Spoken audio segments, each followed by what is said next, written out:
ভাই রে ভাই, রিয়াল মাদ্রিদ ফ্যানদের ধৈর্য যে এত কম সেটা কে জানতো? ২ দিন আগেও যারা এমবাপ্পেকে পরবর্তী ক্রিস্টিয়ানো রোনালদো ভেবে সাপোর্ট দিচ্ছিল, তারা এখন বলছে ভাই তুই বিদায় হ, মাপ চাই। মার্কেট গরম, এমবাপ্পেকে সেল করার জন্য পিটিশন চালু হয়েছে। লক্ষ্য ছিল ২ লাখ সাইন, কিন্তু মাদ্রিদিস্তারা এতই খেপা যে ১২ লাখ সাইন অলরেডি পার হয়ে গেছে। হ্যাশট্যাগ চলছে এমবাপ্পে আউট। ভাবা যায়, শতাব্দীর সবচেয়ে বড় ট্রান্সফার এখন শতাব্দীর সবচেয়ে বড় হেডেক হয়ে দাঁড়িয়েছে। এমবাপ্পে ভেবেছিলেন বার্নাব্যুতে গিয়ে রাজত্ব করবেন, কিন্তু এখন তো ঘরের ভেতরেই আগুন। খবর আসছে রিয়াল মাদ্রিদ স্টাফরা নাকি তাকে ব্যাড টিমমেট আর ব্যাড প্লেয়ার হিসেবে ট্যাগ দিয়েছে।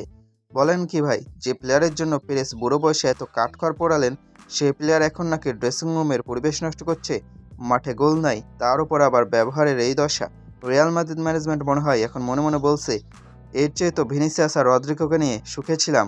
এমবাপ্পে এখন এমন এক প্লেয়ার যে মাদ্রিদের ১ নম্বর স্টার হয়েও ফ্যানদের কাছে ১ নম্বর ভিলেন। এমবাপ্পে লেটেস্ট ইনস্টাগ্রাম পোস্টের কমেন্ট সেকশনে গেলে মনে হবে যেন যুদ্ধ চলছে। এক ফ্যান লিখছে প্লিজ লিভ মাই টিম, আর একজন তো এক ধাপ এগিয়ে লিখছে তুমি ইতালিতেই থেকে যাও, মাদ্রিদে ফেরার দরকার নাই। আহা, যে প্লেয়ারকে আনার জন্য রিয়াল ফ্যানরা পিএসজির সাথে কত ঝগড়া করলো, আর সেই ফ্যানরাই তাকে ইতালিতে ফেলে রেখে আসার প্ল্যান করছে।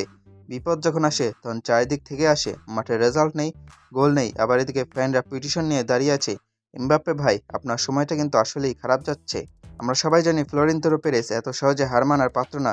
তিনি এমবাপ্পেকে সেল করবেন না, এটা ওপেন সিক্রেট। কিন্তু পেরেস সাহেব ঘরের আগুন নেভাবেন কিভাবে? মাদ্রিদের ইতিহাসে এমবাপ্পেই মনে হয় প্রথম প্লেয়ার যে শুরুতেই এত বড় তোপের মুখে পড়ল। আগে ফ্যানরা প্লেয়ারদের খারাপ ফর্মে শীষ দিত, আর এখন তো ডিজিটাল যুগে অনলাইন পিটিশন দিয়ে ক্লাব থেকেই বের করে দিতে চাই। এটা কি এমবাপ্পের ইগো নাকি রিয়ালের ট্যাকটিক্যাল ফেলিওর?